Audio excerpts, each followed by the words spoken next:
Welcome to the boardroom, ladies and gentlemen. Today we are joined by Dr. Stan Moloabi. Dr. Stan is the principal officer of the Government Employees Medical Scheme, the second largest medical scheme and the biggest closed medical scheme registered in South Africa. He assumed the position on 1st February 2020, and Dr. Stan is a qualified medical practitioner registered with the Health Professions Council of South Africa, HPCSA. He brings a wealth of experience from both the public and private sectors in the medical and corporate fields. Welcome to the show, Doc. Thank you, and good day, and thank you very much for the opportunity, Kalonhle. I really appreciate always when we are given a position, an opportunity to talk about the work that we do. Yes. Dr. Moloabi, you're not just a doctor, you're running South Africa's largest closed medical scheme covering 2.4 million lives with 57.9 billion in contribution last year. Let's talk business. Take us through your journey as a medical practitioner and now leading the country's largest closed scheme. Well, when you qualify as a medical practitioner, and that is on acquiring the requisite degree, which is MBCHB, which is short for Bachelor of Medicine and Bachelor of Surgery. You then become a medical doctor. You are required to do your internship. At that time, we did not have community service when I qualified. I qualified in 1990. And then you are not thinking that you're going to take a detour later in your career. At that time, we generally became medical practitioners. You would then generally work after finishing your internship, which is 1 year at that time. And then you would then become a medical officer, which means you are an independent practitioner. You don't practice under any supervision. So I then went on to practice in the public sector. But then, like most of us around that time, I then, decided, to become a general practitioner in private practice. So that's then what followed. And then I did that, practicing in the East Rand for 13 years. And it was during the time of practicing, I've always been a person who liked to improve myself. I then registered for the Masters in Family Medicine with vets to just improve my general practitioner skill. It is during that time that, when we meet, we get exposed to the fact that doctors also work in the in the corporate world. But there was a certain actuarial professor, Professor McLeod, who told us at that time, was addressing us about the future of healthcare in medicine in South Africa as it relates to healthcare funding, that influenced me to actually look further into the possibilities while I was doing the MFM Med. And actually that disturbed me from finalizing my research. So I finalized my MFM Med studies, but didn't do the research. But it is that time when the opportunity to go into the corporate sector arose, and I got attracted after having heard the talk about the future, which spoke about social health insurance, to be followed by NHI. That was the presentation from Professor McLeod. Then I said, I think I want to be part of this. And when there was an opportunity, after 13 years of private practice, applied for a position, and then I started as a medical advisor in an administrator called MedScheme there. That is basically how I landed in the corporate. Yeah, awesome. It's been quite a journey. I mean, In an industry where claims inflation routinely beats CPI, your practitioner to CEO part is rare. How has that shaped James' approach to value-based care versus pure cost cutting? Well, this question is very important, and thanks for asking it. It talks to exactly the challenges that we are now facing. So we have pressure, and it's not only the government employees medical scheme as a medical. I think the whole industry has got pressure on claims. Claims are being driven by utilization, and utilization of healthcare services, it's a factor of several things. It can be issues around the status of health. So the sicker you are, the more you use. But why do you become sicker? It could be just you happen to be a person who's predisposed. Maybe it could be genetic predisposition. Or it could be lifestyle. Or it could be the social determinants of health. So all of these things will then influence your claiming patterns and from a medical scheme. So then comes the factor of you who is claiming from a medical scheme being a member and you are a patient against the factors that are influenced by the healthcare provider. And this is where the issue of value-based care comes in. Value-based care essentially is quality versus cost, and then outcomes. So, and it is a very difficult concept. Even the people who started this whole, and the person who's quoted most is Porter, the writer around value-based care.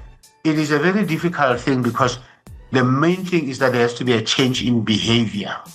But value-based care, as I said, quality versus cost, we measure the quality of the outcomes, and then the intent is to reward the healthcare providers with the better outcomes. And that is generally the concept. It's more complicated, but so what we are saying here is that we are partnering in terms of value, and that's the question you are asking our approaches, James, in terms of value, is to ensure that we have programs where we say to the doctors or the healthcare providers, when your outcomes are better, we then benefit, we spend less, and there's what we call risk sharing, and then the doctors get paid more.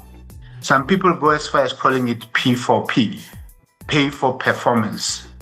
The better outcomes, and we do have pilot projects which are community-based schemes where we basically have a multifaceted approach. And by that I mean is the doctor, the team is made up of the doctor, psychologist, all the people who are needed at primary health care. They take care of our patients, and then we pay them a certain fee, and we have seen improvement in both costs and outcomes because of that setup. So that's a very important. Yes. Thank you for that, Doc. Please talk to us about the growth over the past years, and some of the economic downturns and disruptions that we have seen in relation to this scheme. Yeah. No, thank you. Thank you, Mtalonte. Our growth happens, and it has been consistent over the past years.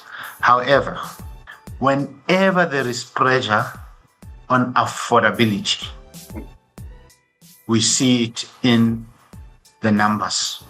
So what happened around 2012, 2013, 2014, thereabout, there was stagnation, tough negotiations between the employer and our members, and the government subsidy was not being increased. And for the first time since James was formed, we saw people starting to leave the medical scheme. And the numbers were not numbers of growth, But once that period was overcome in terms of negotiations, and there was an agreement that the subsidy that GEMS members receive will be increased in relation to MPI every year. And that was implemented, and then the growth started again and continued. So that's around 2016, 2017. That has been, we've been on a growth averaging anything between 1,000 to 2,000 additional members to GEMS until on a monthly basis. So that's an average until we reached at the end of 2025, which is this past year, just over 895,000 members and 2.4 million beneficiaries. We do have the challenge at the moment where we find that the contribution increase has been influenced by several factors, one of them being utilization. So last year we had 13.4, last year as in 2024 to 2024, and then 2025 to 2026 we are dealing with it still now. It's a 9.5% increase. However, what we are seeing in the first 2 months, so we have the numbers for January and February, we have seen that growth that we have had consistently over the years slowing down remarkably. In fact, in January, we had a contraction for the first time in a very long time. So what it says to us, as long as our members feel affordability being affected negatively, you start seeing it that some members will drop the medical aid because they've got other pressures, because all of us have got economic pressures. You can just imagine with the petrol increase that happened in the past 2 days that families are going to be looking at now reprioritizing their budgets. And we sincerely hope that health insurance will not be one of the things that they are forced to drop, because it is very important. Yes, Doc. And how is GEMS balancing sustainability and affordability for members? I think if you look at what has been happening and why we are having this discussion, me and you, it is a very tough balance. Mm-hmm. It is challenging. Even now, we still having to meet with our members because of what I've just explained. So how do we balance sustainability versus affordability?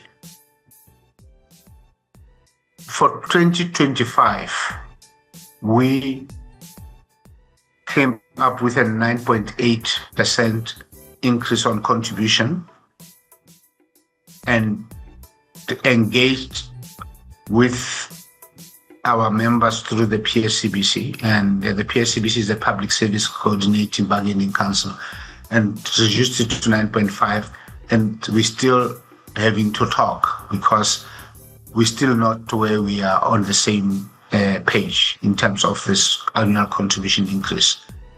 The important thing is that the increase is related to ensuring that we pay for the claims that we anticipate for 2025. So a calculation has been made by our actuaries who have the technical know-how to say, based on what we utilized, what we paid, and we paid around 5.7 billion rands in claims in 2025. The challenge is that we only collected about 5.5 billion rands. Now, you see there's a gap of about 2 billion rands. But because our reserves were still higher than the statutory requirement, that 2 billion rands was from our reserves. Now, once you start, the reserves are now at around 25%. You are not able to use those reserves like you could. So what we are doing is that now we have to get the money via contribution income from the members. And that is what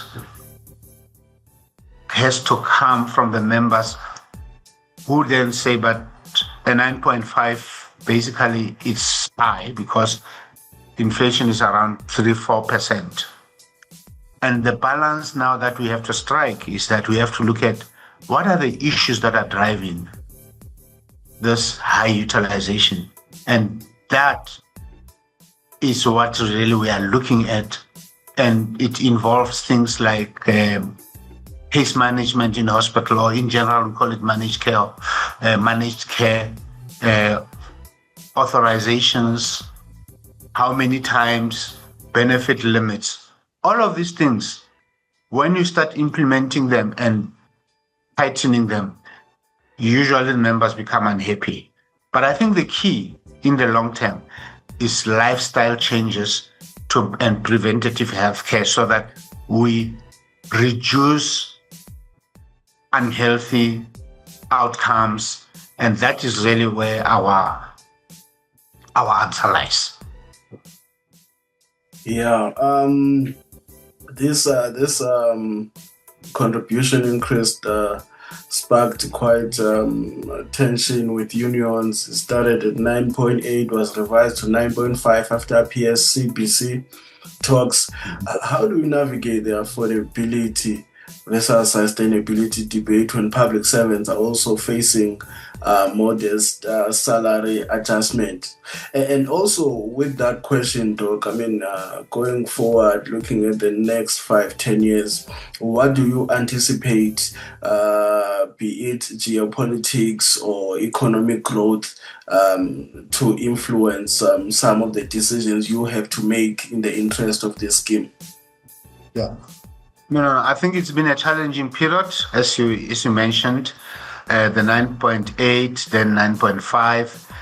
We have been engaging, and we are all aware that it went as far as the public service employees marching against the decision to increase by 9.5, and we're still at a situation where we need to resolve that. So,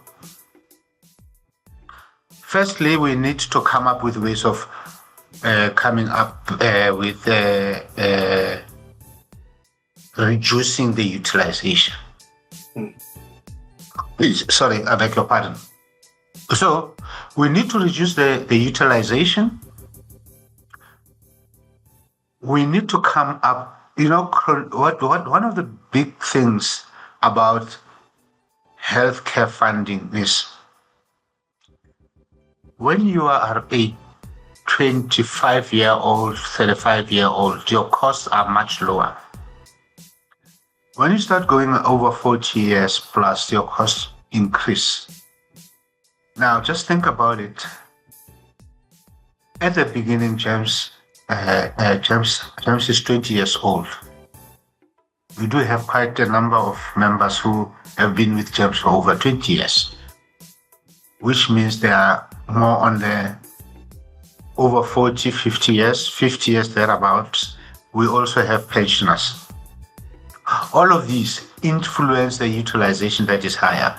So the burden of disease increases with time because chronic disease. But how we manage the individual chronic disease, and we do have programs, we doing that while discharging our mandate to ensure that our members have access to affordable health. And that is where the challenge is, affordable. That now brings in another element. So we have been covering the health of our members for a very long time, 20 years plus. And some of them join us later. We actually have seen a trend in the public service where we have had significant number of members who would have remained on other medical schemes, which they can do, But when they go to pension, they prefer to come to GEMS because of GEMS, when they compare it, it's affordable when compared with other schemes. And this is a fact which you can show the numbers. So our challenge then to your question is to ensure that we remain affordable, and that is also assisted by the government or employer subsidy.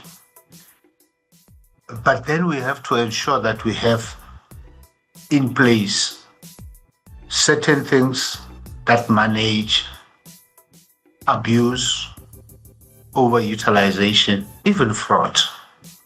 And that is another way we have to work on, and we continue to work on this to reduce the overutilization. It has been challenging though, but there's a very focused work that we are doing to ensure that we have an impact on this trend of very high utilization of claim and high claiming. Yes.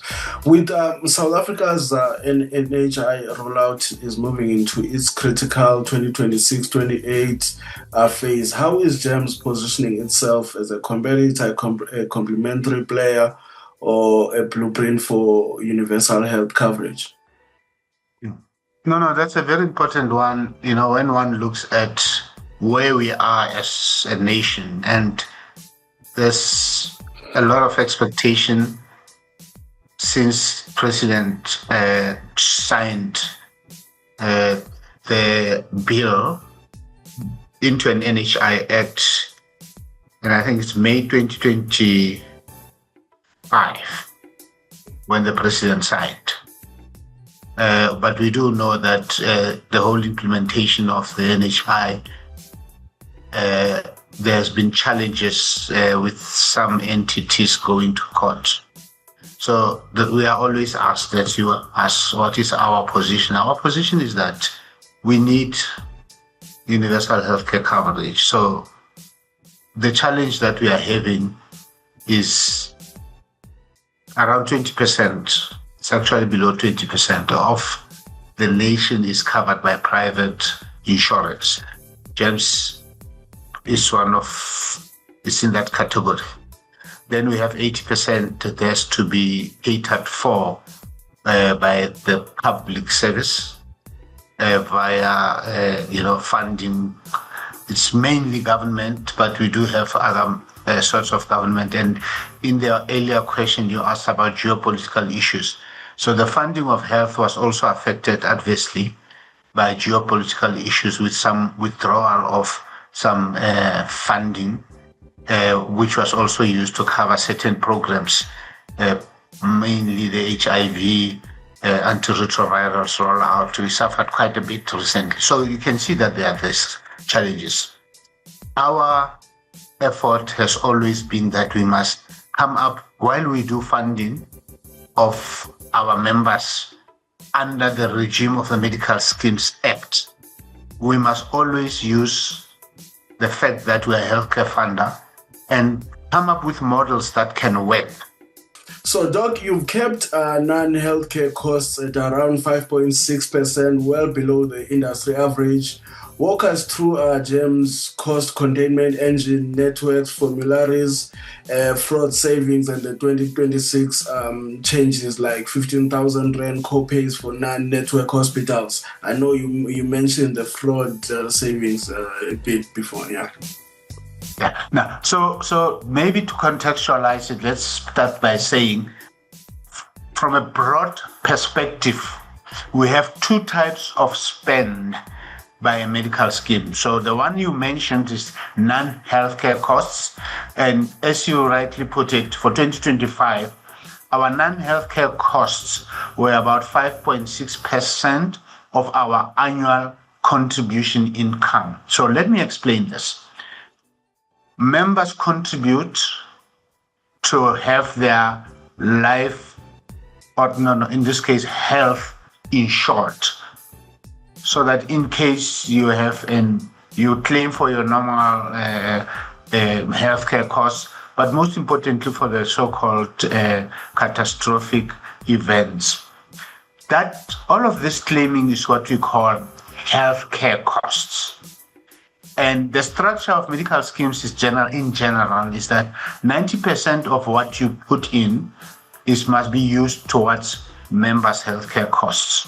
So for every rent that we receive from a member, 90 cents must go towards healthcare costs. And then 10 cents must go towards non-healthcare costs, which is 10%. In our case, because of being prudent in managing the non-healthcare costs, our non-healthcare costs have averaged anything between 5 and 6%, have always been, for most of the time, below 7%.